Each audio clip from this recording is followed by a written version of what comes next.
The last thing I remember before everything went dark was the smell of oil and old cardboard. The garage light flickered once, twice, then blurred into a yellow smear. I tried to call out my daughter's name, but my mouth wouldn't move. And somewhere behind me, I swear I heard a chair scrape across concrete. Even though her son hadn't stood up in 3 years. I didn't always live like this, surrounded by half-broken tools and memories that refused to stay quiet. Once, this house was loud, laughter echoing down the hallway, coffee brewing every morning at the same time, a life that felt solid. Now it felt like everything could collapse if I leaned the wrong way. My daughter, Sarah, had moved back in 6 months earlier. She said it was temporary. Said she needed help with her son, Adam.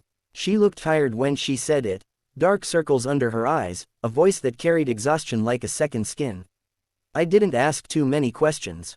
She was my daughter. That was reason enough. Adam had been paralyzed since the accident. That's what I'd been told. A drunk driver, a crushed spine, doctors who shook their heads with rehearsed sympathy.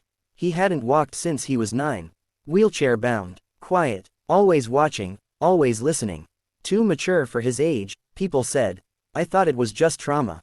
I trusted them. I had no reason not to. Every morning, I'd help lift Adam into his chair. I learned how to lock the wheels just right, how to avoid the way his leg twitched when I brushed against it. He never complained, never asked for anything, just thanked me softly and stared at the floor. Sometimes I'd catch him watching me when he thought I wasn't looking. His eyes were sharp, alert. It unsettled me, but I blamed myself for overthinking. Grief does that. Loneliness fills in blanks with shadows. Sarah, on the other hand, talked too much. She'd hover in the kitchen while I made tea, asking casual questions that didn't feel casual at all. Dad, do you still keep cash in the garage? Dad, where did you put Mom's old paperwork? Dad, if something happened to you, would the house automatically go to me? She laughed after those questions. Always laughed. Said she was joking. Said I was too serious. I told myself that people under stress say strange things. Still, there were moments that didn't sit right. Like how she insisted I lock the door from the inside at night. Or how Adam suddenly knew where everything was in the house, even rooms he never went into. Or how Sarah would tense up whenever I mentioned installing cameras, for safety. But trust has inertia. Once it's moving, it doesn't stop easily. The day it happened was painfully ordinary. Sarah said she needed to run errands. Groceries. Pharmacy. Normal things. She kissed my cheek before leaving, her perfume lingering just long enough to feel intentional. Don't move too much, Dad, she said. You've been dizzy lately. I hadn't told her about the dizziness. That should have been my first real warning. After they left, the house went silent in that heavy way that presses against your ears. I decided to organize the garage, something to keep my hands busy. Boxes of old tools, a rusted ladder, a shelf that leaned like it had given up years ago. That's when the headache started. It came fast, sharp, like a hand squeezing the inside of my skull. The air felt thick, hard to breathe. I remember thinking I should sit down. I didn't make it. My knees buckled, and I collapsed against the concrete floor. Cold, unforgiving. I tried to push myself up, but my arms felt distant, like they belonged to someone else. Panic crept in slowly, not the loud kind, the quiet, suffocating kind. The kind where your thoughts slow down and your body refuses to cooperate. I remember thinking, so this is how it ends. Alone, on a garage floor. That's when I heard it. A sound that didn't belong. Footsteps. Slow, careful, too controlled to be a stumble. I wanted to scream, but my chest barely moved. The garage door was still closed. The house was empty. Sarah and Adam were gone. Then a shadow fell across my vision. At first, I thought I was hallucinating. The world tilted, blurred. But the shape stayed, solid, upright. Someone knelt beside me. I felt hands grip my shoulders. Strong hands, steady, and a voice, low, calm, disturbingly close, whispered. Don't fall asleep yet. My heart slammed against my ribs. Because I knew that voice. It was Adam's. I tried to turn my head. Tried to understand. My vision cleared just enough for me to see legs. Straight legs. No wheelchair. No braces. He stood up, fully. I felt myself being dragged, slowly, deliberately, away from the center of the garage. Toward the door that led into the house. My shoes scraped against the concrete, leaving faint lines I would later wish I had noticed sooner. Adam didn't struggle. Didn't rush. He moved like someone who had done this before. As he pulled me, he leaned close enough that I could feel his breath near my ear. And just before everything faded completely, he said something that chilled me deeper than the concrete ever could. She said you weren't supposed to wake up yet. Darkness swallowed me whole. I woke up choking on air that tasted wrong, too clean, too sharp. My eyes snapped open, and for a moment I didn't know where I was. White ceiling, steady hum, a faint beeping somewhere near my head. Hospitals have a smell you never forget once you've learned it. I tried to move. My arms responded slowly, like they'd been wrapped in sand. My throat burned, dry and raw. Panic rose again, fast this time, but I forced myself to breathe. A nurse noticed me stirring and called my name. That's when I learned I'd been found unconscious in my garage by a neighbor who'd happened to stop by. That lie landed softly, but it landed. Sarah was sitting beside the bed when they left. Her eyes were red, her hands trembled as she reached for mine. "Oh my God, Dad," she whispered. "You scared me to death." I stared at her face, searching for cracks. For guilt, for anything. There was nothing, just concern polished to perfection. "Where's Adam?" I asked. She hesitated, just a fraction of a second.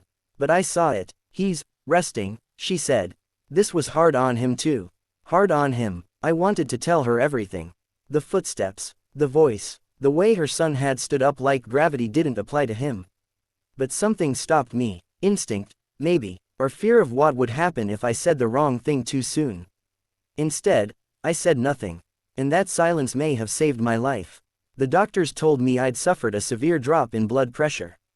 Dehydration, stress. They asked about medications, diet, my routine. Sarah answered most of the questions for me, smoothly, confidently, like she'd rehearsed. That bothered me more than anything else. I was discharged 2 days later. Back home, everything looked the same. Too much the same. The garage floor had been cleaned. No scrape marks. No sign I'd ever collapsed there at all. Sarah insisted I rest, cooked meals, brought me water every hour. Hovered like a devoted daughter. Adam sat in his wheelchair again. Back to quiet, back to still. But now I knew. And once you see something like that, you can't unsee it. I started paying attention to details I'd ignored before. The way Adam's shoes wore down evenly on the soles. The way his legs had muscle definition that didn't match years of paralysis. The way he shifted his weight in the chair, not like someone trapped in it, but like someone choosing to stay. At night, I pretended to sleep. I heard whispering through the walls. Low voices, arguments carefully muffled, my name spoken like a problem that needed solving. "She almost messed it up," Adam said once. Sarah replied, sharp and tense, "Just stick to the plan." Plan. I waited, gathered strength, pretended weakness. Then I made a call. An old friend of mine, Michael, worked in insurance investigations. We hadn't spoken in years, but when I told him I thought someone was manipulating my medical condition, he didn't laugh. He listened. Quietly, he pulled records. Pharmacy logs, prescription histories. What he found made my hands shake. Medications I'd never been prescribed. Refills picked up under my name, but not by me. Sedatives. Blood pressure suppressants. Small doses, carefully spaced. Enough to make me weak. Dizzy. Unreliable. Enough to make an accident believable. Sarah had been slipping them into my food. The garage wasn't a coincidence. It was timing. I confronted Adam first. I did it gently, casually, sat beside him while Sarah was out. Asked him how he'd been feeling lately. "Better," he said, too quickly. I leaned closer, lowered my voice. "I saw you stand up." His eyes met mine instantly. No denial, no fear, just calculation. "You weren't supposed to remember that part," he said. The calm in his voice terrified me more than anger ever could. He explained it like it was. Practical, logical. He'd never been paralyzed, not fully. The accident had injured him, yes, but rehab had worked. Therapy, progress, walking again within a year. Sarah made him stop. The chair got sympathy, he said. Time, control. In me, I was the asset, the house, the savings, the insurance, all tied to a man whose health was failing. Sarah came home mid-conversation. She froze when she saw my face. I told her I knew. For the first time, she didn't pretend. She sat down slowly and covered her face with her hands. "I didn't want it to be like this," she said. "But you wouldn't listen. You never plan for the future. You cling To my own life. They hadn't meant to kill me, she said. Not yet, just weaken me, get things in order, make the transition smooth. She said it like she was doing me a favor. I told them to leave. That night, Adam stood up without hesitation, towering over the wheelchair he'd used as a prop for years. Sarah looked at him, then at me. For a moment, I thought they wouldn't go. But they did, silently. No shouting, no apologies, just the sound of a door closing on something that could never be repaired. I changed the locks the next morning, called the police, turned over everything Michael had found. Statements were taken, investigations opened. I don't know what will happen to them.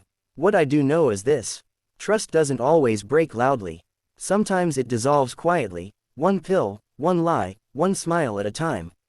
And sometimes, the person who pulls you out of the darkness is the same one who pushed you there.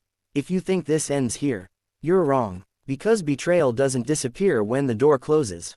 It waits.